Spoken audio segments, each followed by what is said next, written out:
RCN. Le son de la différence.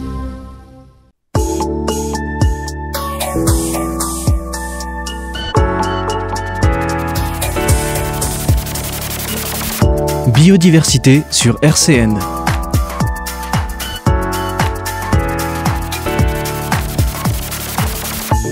Pauline Dillon-Schneider.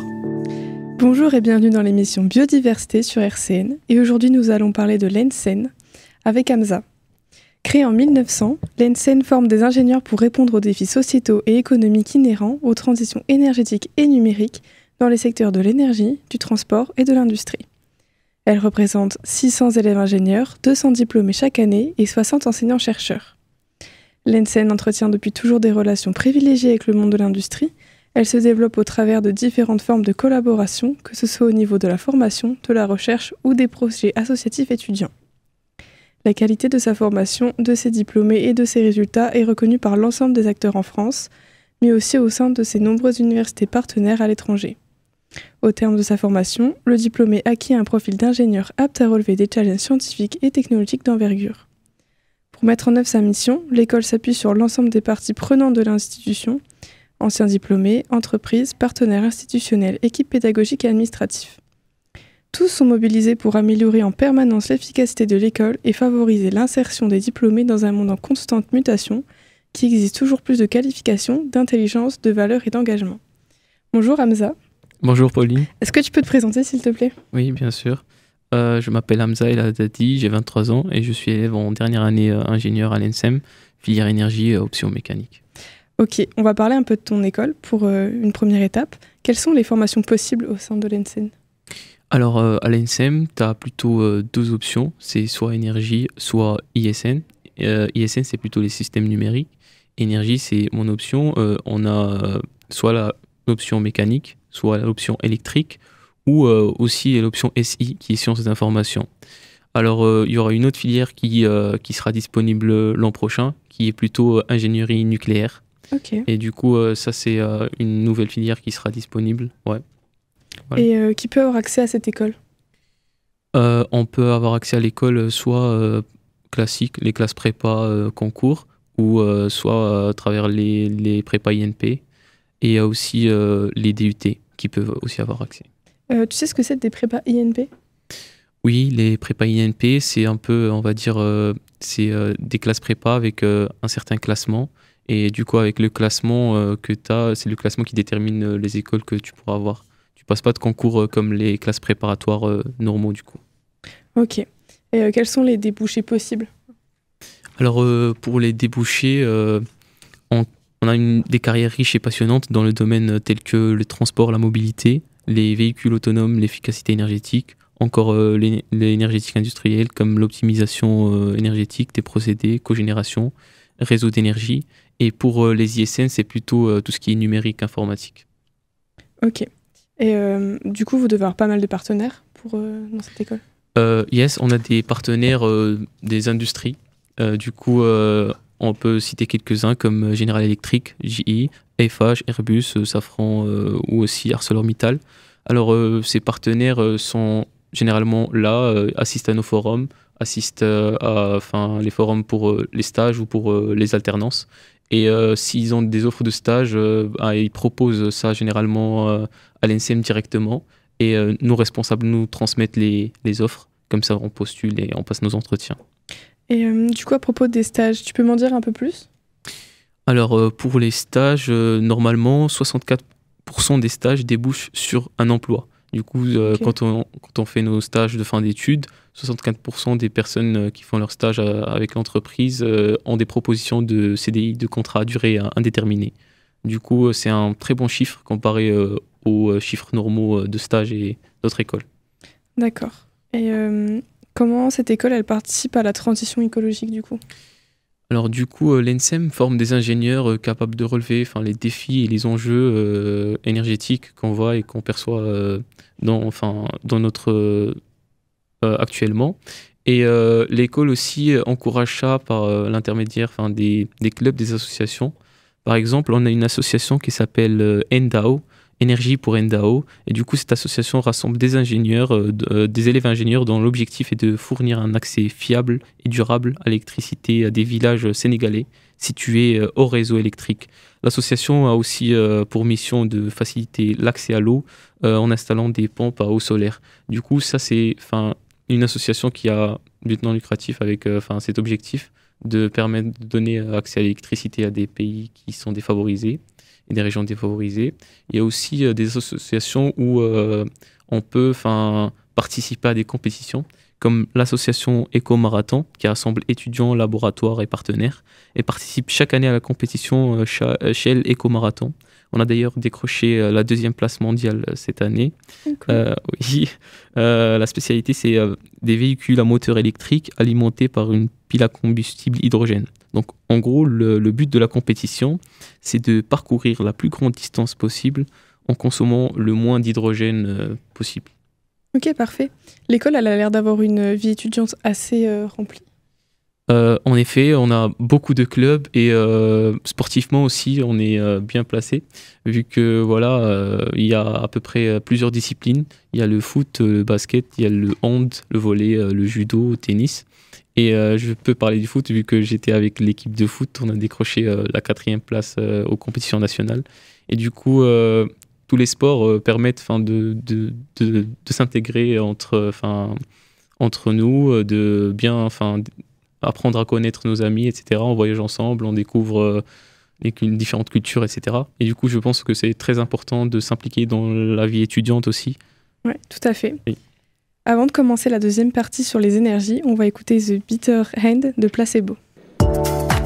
Midi 30, biodiversité sur RCN. Pauline Dillon-Schneider. Hamza, peux-tu nous parler de l'hydrogène et de comment les gens perçoivent les énergies en général? Oui, alors en effet, les énergies ont une perception assez généraliste, assez globale, on va dire, puisque quand on parle d'énergie aux gens, tout le monde a cette image d'éoliennes, de panneaux photovoltaïques, les panneaux solaires, mais rares sont les gens qui pensent à d'autres formes d'énergie. Certes, les éoliennes, les panneaux solaires, utilisent des énergies naturelles. Les éoliennes marchent avec le vent, les panneaux photovoltaïques, panneaux solaires avec les rayons du soleil. Mais ces formes d'énergie ne sont pas suffisantes, on va dire, pour répondre aux besoins, les besoins mondiaux.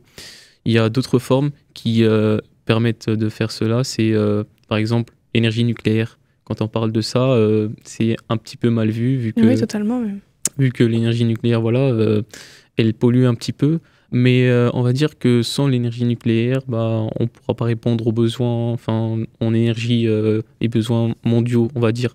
Parce que déjà en France, la France est indépendante énergétiquement, un peu grâce au nucléaire, parce que c'est une source d'énergie qui est stable et qui peut nous répondre à la demande, parce que les panneaux photovoltaïques, les éoliennes, les énergies renouvelables, des fois il n'y a pas de vent, des fois il n'y a pas de soleil, du coup c'est pas un rendement qui est stable en fait. Et nous, on a besoin d'énergie quotidiennement, tous les jours. On ne peut pas se permettre de pause énergétique. C'est un petit peu ça. Pour ce qui est de l'hydrogène, c'est un vecteur énergétique qu'on veut utiliser par la suite. On se fixe des objectifs, c'est essayer d'utiliser l'hydrogène dans nos industries, dans notre vie quotidienne, que ce soit dans les moyens de transport, etc. C'est pas assez facile, mais là on y travaille, on travaille dessus, il y a des projets qui se font et on essaye de rendre ça plus facile à réaliser. D'ailleurs, il y a l'hydrogène blanc qui a été découvert à la Moselle, c'est une grande découverte, oui. C'est le plus grand gisement d'hydrogène blanc au monde. Du coup, le président Emmanuel Macron a annoncé des financements pour explorer davantage cette source d'énergie, car c'est un domaine émergent très important. Du coup, si on a une source d'hydrogène à disposition, ça rendra la tâche un petit peu plus facile, on va dire, pour utiliser ce vecteur énergétique. Parce que c'est quoi en clair l'hydrogène comme solution énergétique? En gros, l'hydrogène, on peut l'extraire de plusieurs sources. Ça peut être des sources qui ne sont pas, on va dire, assez éco-friendly. Mais il y a aussi des sources qui sont, comme on peut l'extraire de l'eau, H2O, puisque l'hydrogène est présent dans l'eau. Et du coup, l'hydrogène peut être un vecteur énergétique qui peut, par exemple, remplacer les carburants ou le diesel, etc., pour pouvoir avoir une forme d'énergie. Voilà. Ok. Et que font les industries en termes de transition écologique en lien du coup avec les énergies dans la métropole du Grand Nancy? Alors, dans la métropole du Grand Nancy, mais pas que, dans presque toute la France en ce moment, il y a un objectif qui s'est fixé, c'est en 2030, on a une forte contrainte énergétique, on ne doit plus utiliser de gaz. Du coup, en 2030, on doit être full hydrogène. Les industries doivent utiliser l'hydrogène. À titre d'exemple, en 2030, ArcelorMittal s'est fixé un objectif, c'est d'essayer d'utiliser l'hydrogène dans leur production sidérurgique. C'est, on va dire, un sacré défi. Oui, parce que ArcelorMittal, c'est quoi du coup ArcelorMittal, c'est le plus grand producteur sidérurgique en France. Okay. Et du coup, c'est une grosse production d'acier. Cette production émet beaucoup de CO2, du coup, elle pollue beaucoup notre environnement.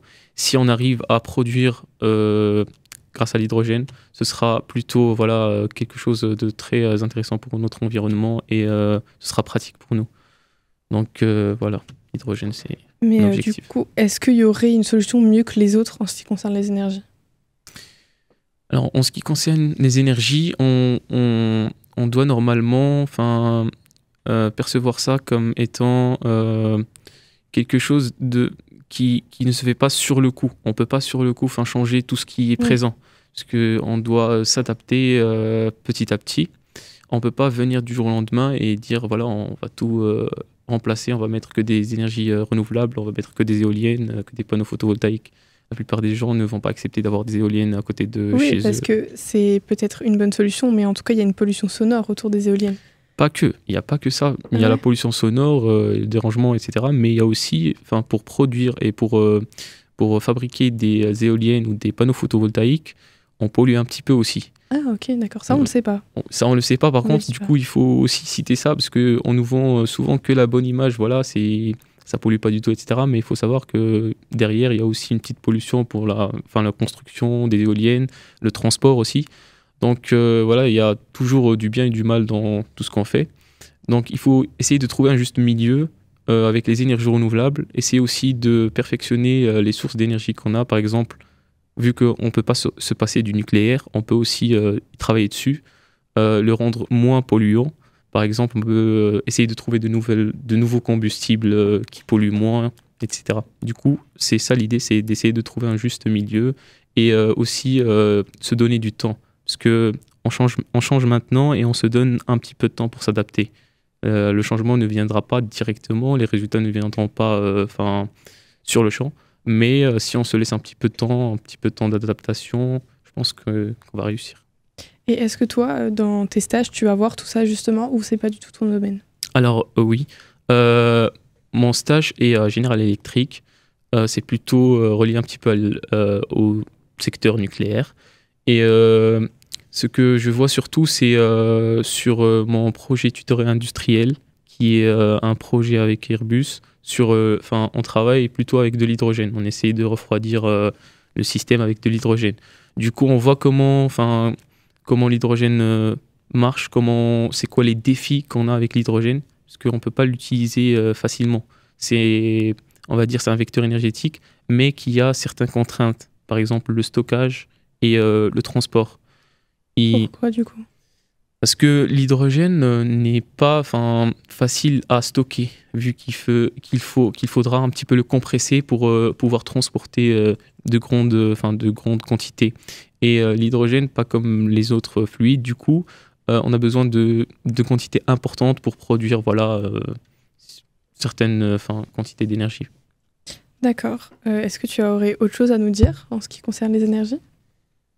Moi, ce que je voulais dire, c'est qu'on regarde un petit peu les énergies d'un autre angle, qu'on ne regarde pas les énergies comme étant que des énergies renouvelables. Il y a certaines formes d'énergie qu'on peut découvrir, On peut aussi perfectionner les formes d'énergie existantes, comme on a cité tout à l'heure, essayer de travailler sur le nucléaire pour le rendre un petit peu plus éco-friendly.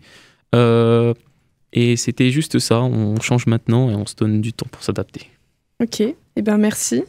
Merci à toi pour l'invitation. Je vous remercie aussi, chers auditeurs, pour nous avoir accompagnés pendant cette émission et on se retrouve bientôt pour un nouvel épisode de Biodiversité. RCN, www.rcn-radio.org